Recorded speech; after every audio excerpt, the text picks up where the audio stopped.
ইসলামী bank মূলত কাদের? ইসলামী bank নিয়ে সরকার ও গ্রাহকদের মধ্যে কি নিয়ে দ্বন্দ্ব চলছে যদি একটু বলতেন। শুনেন, ইসলামী ব্যাংক, বাংলাদেশে যত ব্যাংক আছে সমস্ত ব্যাংক তৈরি হয়েছে বড় লোকদের টাকা দিয়া, আর ইসলামী ব্যাংক তৈরি হয়েছে পান দোকানদার, রিক্সাওয়ালা, ঠেলাওয়ালা, চামড়া ব্যবসায়ী, গরিব মিসকিন তাদের টাকা দিয়া। কথা বলতে বুঝেন না? ইসলামী ব্যাংক গরিব মানুষের টাকা দিয়ে তৈরি হয়েছে।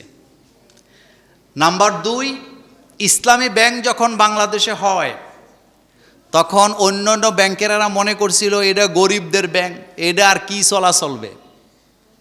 কিন্তু বিশ্বে 1000 ব্যাংকের তালিকায় বরাবর ইসলামী ব্যাংক কি ছিল। সবচেয়ে বেশি রেমিটেন্স আসে কোন ব্যাংকের মাধ্যমে? কথা এত আসতে গেলে বলি, ইসলামী ব্যাংকের মাধ্যমে। বাংলাদেশের সবচেয়ে বেশি গ্রাহক কোন ব্যাংকের? আপনাদের জুমুরের কথা যদি বলি, আপনাদের মধ্যে যদি আমি তালাশ করি, সবচেয়ে বেশি অ্যাকাউন্ট আপনাদের কোন ব্যাংকে? ইসলামী ব্যাংকে।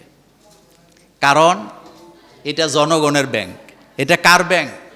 হ্যাঁ, ব্যাংকটা উদ্যোক্তা ছিল বাংলাদেশ জামাতে ইসলামী, কিন্তু ব্যাংকটা বাংলাদেশ জামাতে ইসলামীর না। আমরা অতীতে দেখছি শোলাকিয়ার যিনি খতিব ছিলেন, এখন তো ভাগ্য রয়েছে, নাম বললাম না, উনি একদিন ইসলামী ব্যাংকের বিরুদ্ধে ফতুয়া দিছে যে ইসলামী ব্যাংকে অ্যাকাউন্ট করা জায়েজ নাই। পরের দিন ইসলামী ব্যাংক তার অ্যাকাউন্ট নাম্বার সহ তার যে কার্ড, এটা প্রকাশ করছে পত্রিকায়। তার মানে বোঝা গেছে, মুখে বলতেছে ইসলামী ব্যাংকে অ্যাকাউন্ট করা যাবে না, কিন্তু অ্যাকাউন্ট করে রাখছে কোথায়? ইসলামী ব্যাংকে। 2 নাম্বার, আমরা আমাদের মাদ্রাসার অ্যাকাউন্টটা ইসলামী ব্যাংকে করছি, কিন্তু এর আগে আরেকটা ব্যাংকে করছিলাম। তো সবাই আমার পরামর্শ দিছে যে হুজুর, মাদ্রাসার অ্যাকাউন্ট অন্য ব্যাংকে কেন হবে? তখন অবশ্য পরিস্থিতিটা ভালো ছিল না। তো এই প্রশ্নের জবাবটা আমি এভাবে দেব, ইসলামী ব্যাংকটারে আপনারা নষ্ট করেন না। এই ব্যাংকটা বাংলাদেশে 1 নম্বরে ছিল। এখন আপনারা ঘাউরামি কইরা চোর বাটপারে ধইরাই না চেয়ারম্যান বানাবেন। বড় লোক যারা দুর্নীতি করে, বাড়ি গাড়ি করে, আচ্ছা বলেন তো নিজের নামে করে না বউর নামে করে? তো যারা এখন ধইরাই না চেয়ারম্যান বানাইতেছে, হেতেও তো চালাক, হেতে লোন নিছে বউর নামে। তো বউর নামে লোন নিছত কেন? বউ হইল ঋণ খেলাপি। তো বলেন তো, বউ যদি ঋণ খেলাপি হয়, টাকা কি মূলত জামাই দিবে না বউ দিবে? এই জন্য পুরো আলোচনা দরকার নাই। ইসলামী ব্যাংক মূলত জনগণের ব্যাংক, ইসলামী ব্যাংক গরিবের ব্যাংক, ইসলামী ব্যাংক প্রবাসীদের ব্যাংক, ইসলামী ব্যাংক আলেম ওলামার ব্যাংক, ইসলামী ব্যাংক হলো নামাজিদের ব্যাংক। এটারে নষ্ট করেন না, এটারে নষ্ট করলে রাষ্ট্রের ক্ষতি হবে। 2 নাম্বার, প্রবাসীরা ইসলামী ব্যাংকের মাধ্যমে টাকা পাঠায়। এখন আপনাদের গাউরামির কারণে তারা যদি শাটডাউন করে, বাংলাদেশে আরেকটা চোরাই টাকা পাঠানোর একটা ব্যবস্থা আছে, এটারে হুন্ডি কয়। কি কয়? হুন্ডিতে টাকা আসলে দেশের অর্থনীতির জন্য ক্ষতি, দেশের অর্থনীতির জন্য কি? সুতরাং এটা যাদের হাতে নিরাপদ তাদের হাতে ব্যাংকটা থাকা উচিত। কোন চোর, বাটপার, দুর্নীতিবাজ যারা ঋণ খেলাপি, তাদের মতো লোক এনে ইসলামী ব্যাংকে বসাক, এটা আমরা গ্রাহক হিসাবে চাই না। আওয়াজটা জোরে, গ্রাহক হিসাবে চাই না। এটা যাদের কাছে নিরাপদ তাদের কাছে ছেড়ে দেন। এই ব্যাপারে কথা শেষ। বাইতুল মুকাররমের খতিব আব্দুল মালেক ও তারেক মনোয়ার সাহেবকে নিয়ে অনেক সমালোচনা হচ্ছে। আসলে কার কথা সঠিক? কথা শুনেন, প্রত্যেকটা ফুলের আলাদা আলাদা গ্রান আছে নাকি নাই? আমরা একটা কাজ করি কি জানেন? আমরা সবসময় একজনরে দিয়ে আরেকজনের উপমা দিই, একজনরে দিয়ে আরেকজনরে মাপতে চাই। এটা হয় না, এটা উচিত না। মাওলানা আব্দুল মালেক সাহেব, তিনি হচ্ছেন উপমহাদেশের শ্রেষ্ঠ আলেমদের একজন। তিনি, তার লেখা কিতাব সারা দুনিয়াতে পাওয়া যায়, আলহামদুলিল্লাহ বলেন। বাংলাদেশের যিনি খতিব সাহেব, তিনি এত জ্ঞানের অধিকারী, তিনি এত বড় মাপের একজন আলেম, তার লেখা কিতাব সারা দুনিয়াতে পাওয়া যায়। এশিয়া মহাদেশের মধ্যে শ্রেষ্ঠ আলেমদের একজন হচ্ছেন তিনি। সুতরাং তার সমালোচনা আমার মতো লোকে করা, এটা কি মানায়? জোরে বলেন মানায় না। 2 নাম্বার তারেক মুনাওয়ার। তারেক মুনাওয়ার বাংলাদেশের এমন একজন আলোচক, এমন একজন শিল্পী, তিনার বাপ ছিল বাংলাদেশের সংসদ সদস্য, তার পুরো পরিবারটা ইসলামী আন্দোলনের। তারেক মুনাওয়ার বাংলাদেশের ইসলামী সঙ্গীত জগতের এতটাই নক্ষত্র, যেই যুগে যুবকেরা সারাদিন রবীন্দ্রসঙ্গীত শুনতো, আধুনিক গান শুনতো, ছায়াছবির গান শুনতো, সেই সময় হাজার হাজার কপি তারেক মনোয়ারের গান বিক্রি হয়েছে। কথা সত্য নেই? বাংলাদেশের এমন কোন যুবক যুবতীর ঘর নাই যেই ঘরে তারেক মনোয়ারের ইসলামী সঙ্গীতের গান পাওয়া যাবে না। এবং বাংলাদেশে বক্তাদের মধ্যে সর্বপ্রথম সিডি ক্যাসেট বাইর হয়েছে ওয়াজের তারেক মনোয়ার সাহেবের। আর বাংলাদেশের এমন কোনো মাঠ নাই যেখানে তারেক মনোয়ার ওয়াজ করে নাই। আচ্ছা, এখন আপনাদের সাক্ষী নেই, আপনারা কথাটা জোরে বললে ক্যামেরাতে রেকর্ড হবে। আপনাদের ময়নামতি তারেক মনোয়ার সবচেয়ে বেশি আসতো না? লোক কম হইতো না বেশি হইতো? বলেন তো। এই বছরও যে আমাদের এখানে যে আলোচনাটা তিনি করে গেছেন, কত সুন্দর আলোচনা করে গেছে, সবাই খুশি। তারেক মনোয়ার একজন, তারেক মনোয়ার। তারেক মনোয়ারকে আমি কেন মালেক সাহেব, আব্দুল মালেক সাহেবের সাথে আমি তুলনা দিতে যাব? উনি মুরব্বী আলেম, তারেক মনোয়ার হলো যুবকদের আইডল। এক কথা শেষ। তারেক মনোয়ার, তারেক মনোয়ার। আর তারেক মনোয়ারের সবচেয়ে বড় গুণ হইল, তারেক মনোয়ার যখন মঞ্চে বসা থাকে, মন্ত্রী এমপিরা বসে থাকলেও উনি ওনাদের সামনে রাইখা একবার গোসল করায়, আবার আতর গোলাপ মাইকা এটা ঠিক করে দেয়। কথা সত্য না? আমাদের এই বুড়িচংয়ের যিনি এমপি, নাম বলেন, কথা কন না কেন? তারেক মনোয়ার সাহেবের বড় ভাই হিসাবে মানে। আপনাদের মনে আছে মাহফিলে উনি বসে নাই, উনি বলছে তারেক ভাই আমার বড় ভাই, ওনার সামনে আমি বসবো কেন? বাংলাদেশের যত এমপি মন্ত্রী আছে ওনার সামনে বসলে ওয়াজ শুনতে বাধ্য। তারেক মনোয়ারের সবচেয়ে বড় কোয়ালিটি হইল উনি কারোর ভয়ই পায় না। উনি লন্ডনের মতো একটা মসজিদের কি ছিলেন? খতিব ছিলেন। তারেক মনোয়ার 5টা ভাষায় খুতবা দিতে পারে। বলেন কয়টা? 5টা ভাষায়। তারেক মনোয়ারের জায়গায় তারেক মনোয়ার, খতিব সাহেবের জায়গায় খতিব সাহেব। আমরা কারোর সমালোচনা করতে যাইয়া একজনের প্রতি কি বলে বেইনসাফ, আরেকজনকে একের আকাশে উঠাবো, এই কাজ যেন আমাদের দ্বারা কি না হয়। যার যার মর্যাদা, আল্লাহ পাক বলছেন ফাদ্দালনা বাদাহুম আলা বাদ। আমি এক একজনকে এক এক মর্যাদা দিয়ে তৈরি করছি, একজনের সাথে আরেকজনকে তুলনা করা যায় না। প্রত্যেক মানুষের মর্যাদা আছে নাকি নাই? আছে। আল্লাহ পাক আমাদেরকে সহি বুঝ দান করুক, আমরা বলি আমিন। খান জাহান আলীর মাজারে পুকুর থেকে কুমির সরিয়ে দেওয়ার সিদ্ধান্ত কতটা 100% যৌক্তিক। এবং আমরা চাই মাজারের মধ্যে কুমির দিয়া, গজাল মাছ দিয়া, কচ্ছপ দিয়া ব্যবসা কি হোক, বন্ধ হোক। যেটা আলোচনায় বলেছি, এগুলা দিয়া ব্যবসা যেন আর মাজার কেন্দ্রিক না হয়। মাজারগুলা থাকুক, তবে মাজারের পাশে গাঞ্জা নয়, নামাজের জন্য ভালো ভালো মসজিদ বানান। আমাদের সাপোর্ট আছে নাকি নাই? কিন্তু মাজারের মধ্যে গান গাইবেন, মহিলা নিয়ে নাচাইবেন, এরপরে মাজারের মধ্যে আপনি মান্নত কইরা মোমবাতি ফু দিয়ে নিয়ে আবার বেচে বেচে আবার ব্যবসা করে খাইবেন। এরপরে আপনি কুমির রে খাওয়ানোর নামে ছাগল গরু নিয়ে নিজের পেট বড় করবেন। এরপরে কচ্ছপ রে খাওয়ানোর নামে টাকা পয়সা নিয়ে নিজে বাড়ি গাড়ি করবেন, গজাল মাছ খাওয়ানোর জন্য বাড়ি গাড়ি করবেন। এই সুযোগ আর বাংলাদেশে হতে দেওয়া যাবে না। মাজার থাকবে, তবে মাজারের পাশে মসজিদ থাকবে। বলেন কি থাকবে? আজান হবে 5 ওয়াক্ত নামাজে জামাতের সাথে, খাদেম সাহেব যেন সামনের কাতারে থাকে। আর গাজারে কয় সিদ্ধি, কি কয়? ফাইজলামি করার জায়গা পাও না মিয়া। একটা প্রশ্ন আসছে, কিছু ইসলামী দল নির্বাচনের আগে বলেছিল জামাত ক্ষমতায় আসলে কওমি মাদ্রাসা বন্ধ করে দিবে, কিন্তু আমিরে জামাত 5 বছরের সংসদের সম্মানী ভাতা কওমি মাদ্রাসার জন্য ওয়াকফ করে দিয়েছেন। এই সম্পর্কের ব্যাপারে আপনার মতামত জানতে চাই। আল্লামা সাইদি সাহেব রহমতুল্লাহ আলাই তিনি বলে গেছেন, কাউমি আমার এক চোখ আর আলিয়া আমার আরেক চোখ। তিনি বলছেন কাউমি যদি আমার ডান চোখ হয় তাহলে আলিয়া আমার কোন চোখ? বাম চোখ। আর কাউমি যদি আমার বাম চোখ হয় তা আলিয়া আমার কোন চোখ? ডান চোখ। বাংলাদেশের অসংখ্য জায়গায় কাউমি মাদ্রাসা, আলিয়া মাদ্রাসা একসাথে আছে নাকি নাই? চরমনাইতে আছে নাকি নাই? আছে। সুতরাং কাউমি আলিয়া ব্যাপার না, আমরা চাই আলেম তৈরি হোক দেশে। কি তৈরি হোক? আর আমিরে জামাত যেটা করছেন এটা তো দৃষ্টান্ত স্থাপন হয়েছে। তিনি সংসদ সদস্য হিসাবে, বিরোধী দলীয় নেতা হিসাবে যত টাকা ভাতা পাবেন উনি এটা মাদ্রাসায় দিয়ে দিছে। তো এটা ভালো না খারাপ? আরো জোরে কোন, ভালো না খারাপ? এটা অন্য অন্য এমপিরও দেওয়া উচিত আমি মনে করি, কারণ তাদের সম্পদের কোনো অভাব না। এটা তো ভালো, মাদ্রাসায় দিয়ে দিছে। আর আমরা কাউমি আলিয়া ভাগ করি না, আমরা সব এক, আমরা সব কি এক। এজন্যই তো আমরা মাদ্রাসা করছি।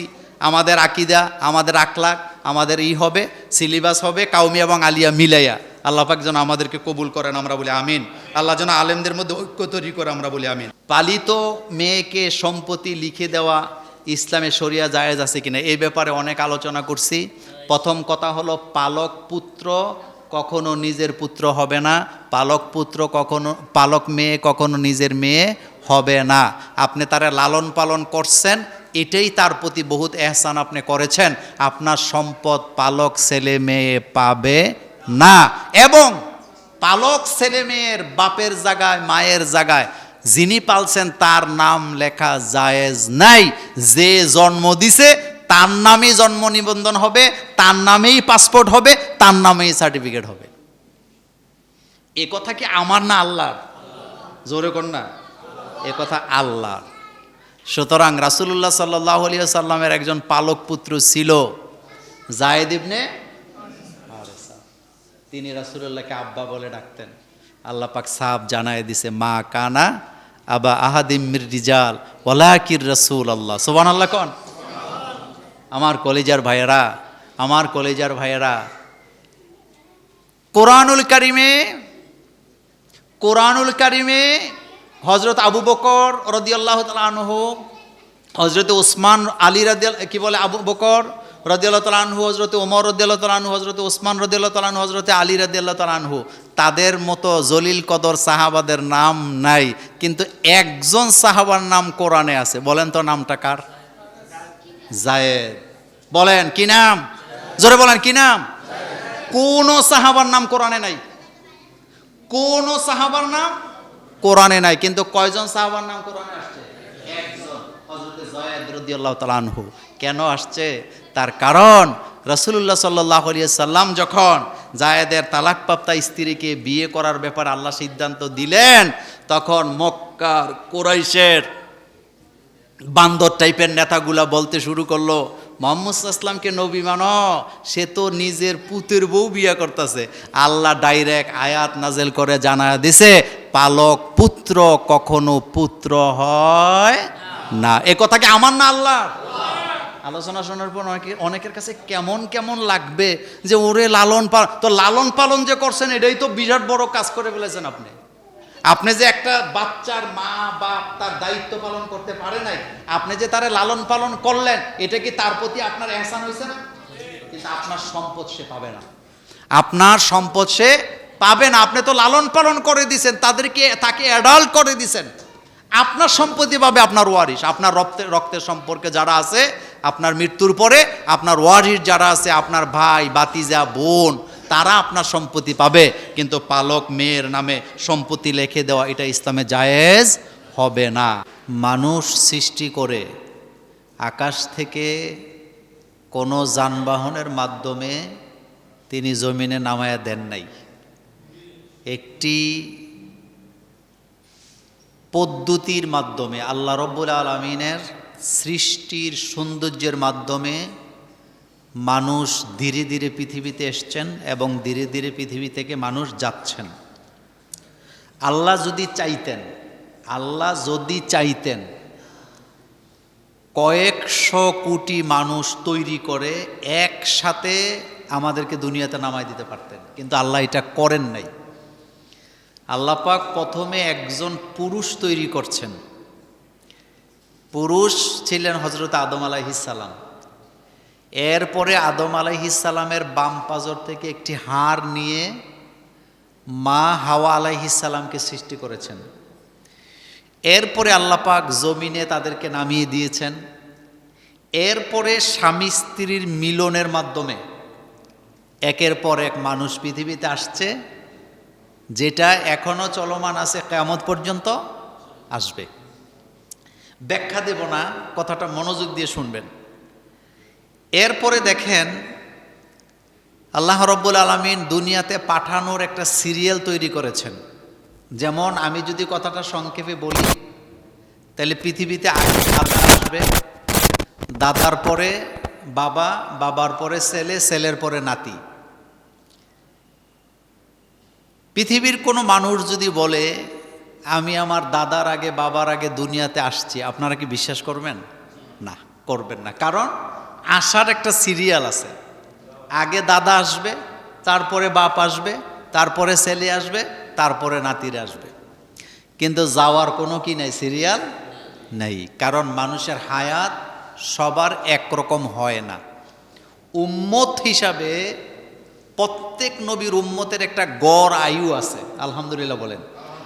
মুহাম্মদ সাল্লাল্লাহু আলাইহি ওয়াসাল্লামের উম্মতের গড় আয়ু হচ্ছে 60 থেকে 70। বেশি পাইলে বোনাস, বেশি পাইলে কি, কিন্তু গড় আয়ু হলো 60 থেকে 70। রাসূলুল্লাহ সাল্লাল্লাহু আলাইহি ওয়াসাল্লাম হায়াত পাইছেন কত? 63 বছর। তাইলে 60 থেকে 70 এটা হলো মুহাম্মদ সাল্লাল্লাহু আলাইহি ওয়াসাল্লামের উম্মতের গড় আয়ু। কিন্তু মুসা আলাইহিস সালামের উম্মতের গড় আয়ু আরও কি ছিল? বেশি ছিল। হজরতে ঈসা আলাইহিস সালামের উম্মতের একটা গড় আয়ু ছিল। কিন্তু আমরা হলাম শেষ জমানার উম্মত। তাইলে প্রথমে জানলাম আল্লাহ এমনি নামায়া দেয় নাই, মা বাপের মাধ্যমে আমাদেরকে দুনিয়াতে আনছেন কে? আল্লাহ রাব্বুল আলামিন। সেই আল্লাহ পাক আবার হুকুম করেছেন, তোমরা আল্লাহর গোলামি তো করবাই, আল্লাহর গোলামির পরের কাজটাই হলো মা বাপের খেদমত করবা। সুবহানাল্লাহ। কার খেদমত করবা? আল্লাহ রাব্বুল আলামিন বলছেন, ওয়াকাদা রাব্বুকা আল্লা তা'বুদু ইল্লা ইয়্যাহু ওয়া বিল ওয়ালিদাইনি ইহসানা। তোমাদের রবের পক্ষ থেকে চূড়ান্ত ফয়সালা হয়ে গেছে, তোমরা আল্লাহ পাকের গোলামি করবে। আল্লাহর গোলামি করার পরে তোমাদের 2 নম্বর কাজ হলো তোমরা আব্বা আম্মার প্রতি ইহসান করবা, মা বাপের প্রতি খেদমত করবা। আব্বা আম্মা বুড়া বয়সে যদি তোমার কাছে থেকে যায়, তাদের যাবতীয় প্রয়োজন তোমার উপরে আমি ফরজ করে দিলাম মিটাবার জন্য। তার মানে বোঝা গেল আল্লাহর গোলামি করা যেমন ফরজ, মা বাবার খেদমত করাও সেভাবেই ফরজ করেছেন কে? একই আয়াতে। আয়াত কয়টা? একটা, হুকুম 2টা। ওয়াকাদা রাব্বুকা আল্লা তা'বুদু ইল্লা ইয়্যাহু ওয়া বিল ওয়ালিদাইনি ইহসানা। আয়াত একটা। এক আয়াতে আল্লাহ পাক বললেন, তোমার রবের পক্ষ থেকে চূড়ান্ত ফয়সালা আল্লাহ লিখে দিয়েছেন, তোমরা আল্লাহর গোলামি করবা, রবের গোলামি করবা। আল্লাহর গোলামি করার পরে তোমরা তোমার মা বাবার প্রতি ইহসান করবা, মা বাবার খেদমত করবা। এই কথাটা আল্লাহ পাক আমাদের জন্য ফরজ করে দিয়েছে। মা বাপের ইহসান করা, মা বাপের খেদমত করা, এটা নফল নয়, এটা ঐচ্ছিক কোনো বিষয় নয়, এটা ফরজ। 5 ওয়াক্ত নামাজ যেমন ফরজ, মা বাপের খেদমত করাও ফরজ। পর্দা করা যেমন ফরজ, মা বাপের খেদমত করাও তেমন ফরজ। হজ করা যেমন ফরজ, মা বাপের খেদমত করা তেমন ফরজ। জাকাত দেওয়া যেমন ফরজ, মা বাপের খেদমত করা তেমন ফরজ। আল্লাহর গোলামের কথাটা আল্লাহ এক বাক্যে বললেন, সেই এক বাক্যের ভিতরে শেষের বাক্যে বলে দিলেন, তোমরা আল্লাহর গোলামি করার পরে মা বাপের ইহসান করবা, মা বাপের খেদমত করবা। তার মানে বোঝা গেল শুধু আল্লাহর গোলামি দিয়ে কোনো মানুষ জান্নাতে যেতে পারবে না যদি সে তার মা বাপের খেদমত না করে। এটা কার কথা? এটা আল্লাহর কথা। কিন্তু আমাদের সমাজে কিছু মানুষ আছে, মা বাপের খেদমত না কইরা আল্লাহর গোলামি করে জান্নাতে যেতে চায়। এরকম আসেনি? তিরমিজির হাদিস, সহিহ মুসলিমের হাদিস, আবু দাউদের হাদিসে এসছে, আন আবি হুরায়রা রাদিয়াল্লাহু তাআলা আনহু আনিন নবী সাল্লাল্লাহু আলাইহি ওয়াসাল্লাম ক্বাল। হযরতে আবু হুরায়রা রাদিয়াল্লাহু তাআলা আনহু থেকে হাদিস বর্ণিত, তিনি বলেন, ক্বালা, আল্লাহর নবী বলেছেন, রাগিমা আনফুহু, রাগিমা আনফুহু, রাগিমা আনফুহু, ওই ব্যক্তির চেহারা দুলায় মলিন হোক, ওই ব্যক্তির চেহারার উপরে দুলাবালি পড়ুক, ওই ব্যক্তির চেহারার উপরে দুলাবালি পড়ুক। সাহাবায়ে কেরাম বললেন, রাসূল কার, কোন ব্যক্তির রূপ চেহারার উপরে দুলাবালি পড়ুক?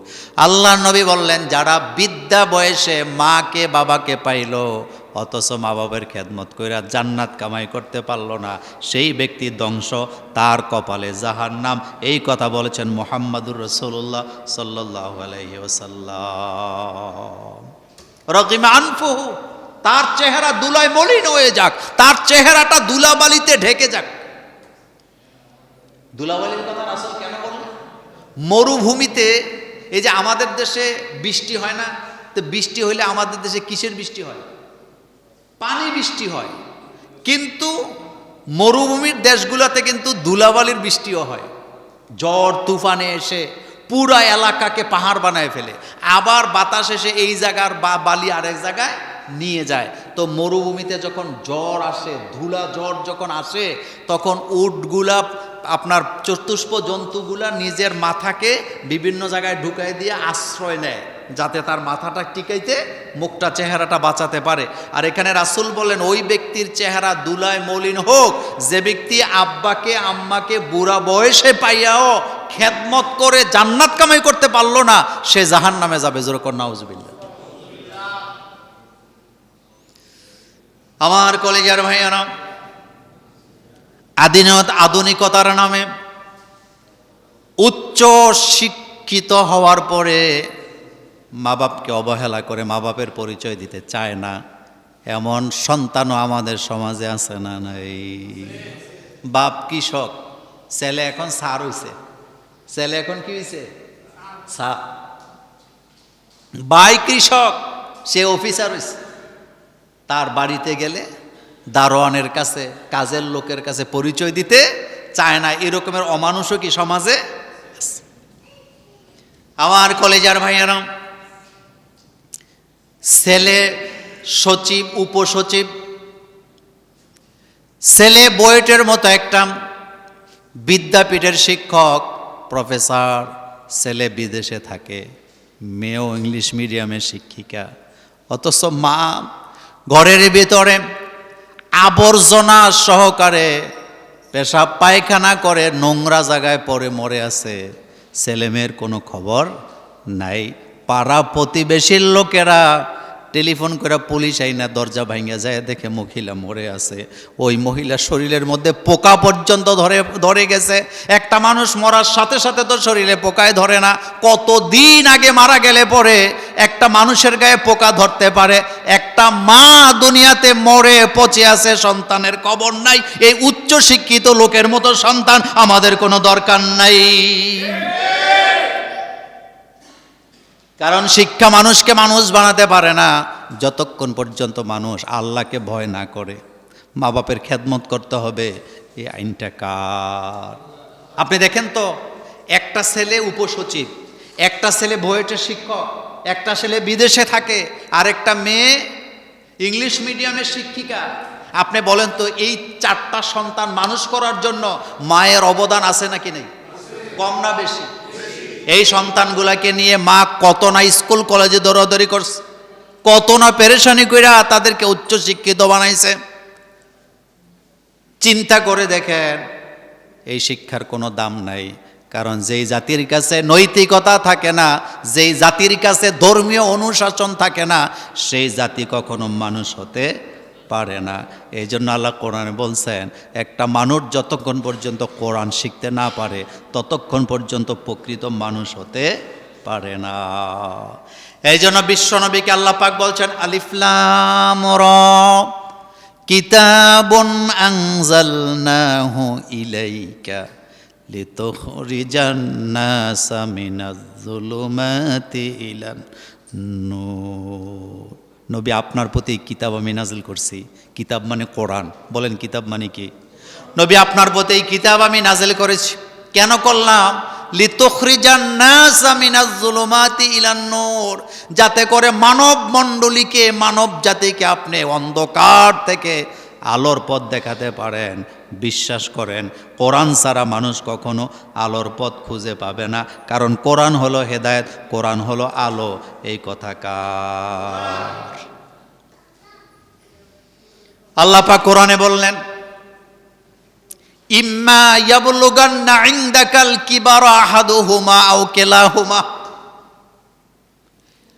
বুড়া বয়সে যদি তোমার আব্বা আম্মা একজন অথবা দুইজন যদি তোমার কাছে থেকে যায়, ইম্মা ইয়াবলুগান্না ইনদাকাল কিবার আহাদুহুমা আও কিলাহুমা, একজন অথবা দুইজনও যদি থেকে যায়, কুল্লাহুমা কাউলান কারিমা, তাদেরকে ধমকি দিয়েও কথা বলতে পারবা না, তাদের সাথে নম্রভাবে কথা বলো। সুবহানাল্লাহ। নম্র ভদ্রভাবে কথা বলো। অকুল্লাহুমা কাউলান ওয়াখফিদ লাহুমা জানাহাজ যুল্লি মিনার রাহমা। খেয়াল করেন, আল্লাহ পাক বলছেন তোমার আব্বা আম্মার জন্য রহমতের দুইটা ডানা বিছায়া দাও। সুবহানাল্লাহ কোন? কয়টা ডানা? দুইটা ডানা বিছাও। এখানে ডানা বলছে আল্লাহ পাক। ডানা মানে কেন আল্লাহ বললেন? কারণ পাখিরা আকাশে উড়ে, পাখিদের ডানা কয়টা? দুইটা। একটা ডানা যদি ভাঙিয়া দেন এই পাখি আর আকাশে উঠতে পারবে না। আল্লাহ বলেন তোমার হাত দুইটা এক হাতে আব্বা আম্মার জন্য করলে হবে না, দুই হাত বিছাইয়া জীবন দিয়া আব্বা আম্মার খেদমত করো, এই অর্ডার কাজ। সুবহানাল্লাহ জোরে বলেন। বিসিএস ক্যাডার হয়েছে সন্তান, কিন্তু মায়ের খেদমত করতে পারে নাই, মায়ের গুরুত্ব বুঝে নাই। ইঞ্জিনিয়ার হয়েছে সন্তান, মায়ের গুরুত্ব বুঝে নাই। ইংলিশ মিডিয়ামের মতো স্কুলের শিক্ষিকা হয়েছে মেয়ে, কিন্তু মায়ের গুরুত্ব বুঝে নাই। এগুলা মানুষ হতে পারে না, এগুলা চতুষ্পদ জন্তুর চাইতে আরো বেশি খারাপ। আল্লাহ পাক মা বাপের খেদমতের কথা যেখানে বললেন সেখানে বুড়া বয়সের কথাটা বললেন, কারণ যৌবনে খেদমত করা জরুরি না। যেমন আমার একটা বয়স, এখন আমার সন্তান এখন আমার খেদমত না করলেও আমার কোনো সমস্যা কি নাই, এটা সবচেয়ে ভালো জানেন কে? এজন্য আল্লাহ যেখানে মা বাপের খেদমতের কথা বললেন সেখানে বুড়া বয়সের কথাটা বললেন। সুবহানাল্লাহ। কারণ আল্লাহ জানে আমার বান্দা বুড়ো হয়ে গেলে কামাই রুজি করতে পারবে না, তার হাত চলবে না, পা চলবে না, সে যৌবন হারাবে। এই অবস্থায় তাকে এভাবে ছেড়ে দেওয়া যায় না। এই জন্য সন্তানের প্রতি মা বাপের খেদমত করা এটা ফরজ করে দিছেন কে? সাবধান হন, সাবধান হন। আজকে অমুকের ঘটনা আপনি দেখছেন, আমার কপালও এমন হতে পারে। এই জন্য সন্তানকে ইসলাম শিখানো, কোরআন শেখানো, রাসূলুল্লাহর আদর্শ শিক্ষা দেওয়ার বিকল্প কিছু নেই। হযরত আবু হুরায়রা রাদিয়াল্লাহু তাআলা আনহু তিনি একদিন রাসূলের সামনে এসে অঝরে কাঁদতেছেন।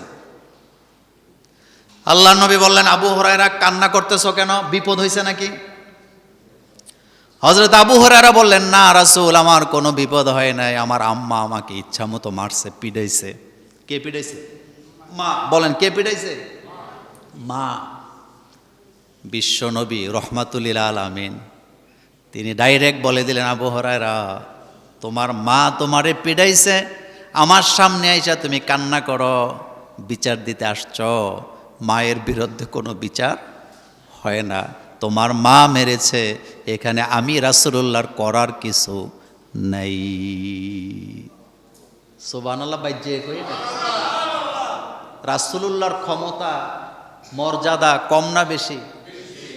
তো রাসূল বলতেছে আবু হুরায়রা মা পিটাইছে, আমার এখানে করার কিছু। হযরত আবু হুরায়রা বলেন, রাসূল আমি তো আপনার কাছে মায়ের বিরুদ্ধে বিচার দিতে আসি নাই, নালিশ করতে আসি নাই, আমি আসছি আপনার কাছে দোয়া চাইতে।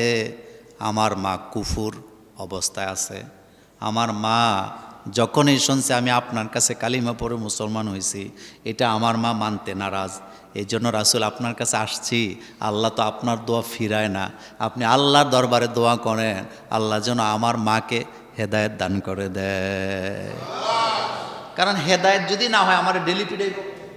এই জন্য রাসূল আপনি বিচার করার দরকার না, আপনি একটা দোয়া করেন। রাসূল কারীম সাল্লাল্লাহু আলাইহি ওয়াসাল্লাম সাথে সাথে আল্লাহর কাছে হাত তুললেন, হাত তুলে দোয়া করা শুরু করলেন, আল্লাহ তুমি আবু হুরায়রার আম্মাকে হেদায়েত দান করো। রাসূল দোয়া করতেছে, আবু হুরায়রা উঠে দিছে দৌড়। হযরত আবু হুরায়রা দৌড়ে গেছে। আবু হুরায়রা নিজে বলেন, আমি এত জোরে দৌড়ালাম, যাইয়া দেখতে পেলাম দরজা বন্ধ। মাকে ডাকলাম, মা সাথে সাথে দরজা খুলে দিছে। দরজা খোলার পরে আমি তাকায় দেখলাম আমার মা মাত্র গোসলখানা থেকে বের হয়েছে, গোসল করে আইছে, মায়ের চুল থেকে টপ টপ করে পানি পড়তেছে, শরীর ভিজা। আমি যখন মাকে যায় ডাকলাম, আমার মা দরজা খুলে দিয়া আমার দিকে তাকাইয়া মুচকি হাসি দিয়ে বলতেছে, আবু হুরায়রা, তোরে মারার পরে আমার অনুশোচনা আসছে। আমি কেন মারলাম? আমার ছেলে তো কোনো খারাপ জায়গায় যায় নাই। আমার ছেলে তো যেই রাসূলের দরবারে গেলেন তার চাইতে ভালো মানুষ দুনিয়াতে আর নাই। বাবা, আমারে নিয়ে চলো রাসূলুল্লাহর দরবারে, আমিও কালিমা পড়ে মুসলমান হয়ে যাব। হযরত আবু হুরায়রা বলেন, আমি আমার বাড়িতে যাওয়ার অনেক আগে রাসূলুল্লাহর দোয়া আমার বাড়িতে। বাইজিদ বুস্তামি রহমতুল্লাহ আলাই সুলতানুল আরিফিন বলা হয়। রাতের বেলা মা পানি চাইছে। মা বলেন কে চাইছে? মা পানি চাইছে। সন্তান এখনো বড় হয় নাই, 7-8 বছর বয়সের সন্তান। মা পানি চাইছে। পানি তো সহজ না, দূর থেকে পানি আনতে হয়, ঘরের ভিতরে পানি নেই। বাইজিদ বুস্তামি রহমতুল্লাহ আলাই পানি আনার জন্য বাইরে গেছে কলসি নিয়ে। পানি আইনা গ্লাসে পানি নিয়ে মায়ের মাথার কাছে যায়, দেহে মা আবার ঘুমায় গেছে। হযরতে বাইজিদ ডাকে না মারে, বেয়াদবি হয়ে যাবে, মার ঘুম ভাঙলে বেয়াদবি হবে।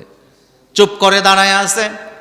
ফজরের আজান হলো। বাইজিদ বুস্তামি রহমতুল্লাহ আলার মা চোখ খুইলা দেখতেছে সন্তান পাশে দাঁড়ায় আছে।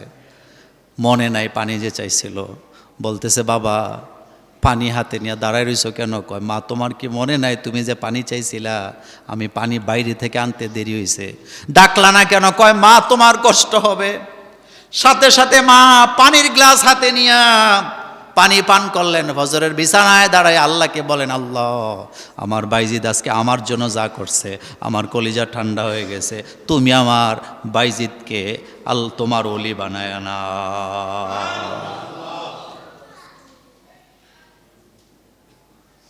আমরা উচ্চশিক্ষার বিরোধিতা আমরা করি না, কিন্তু উচ্চশিক্ষিত হওয়ার পরে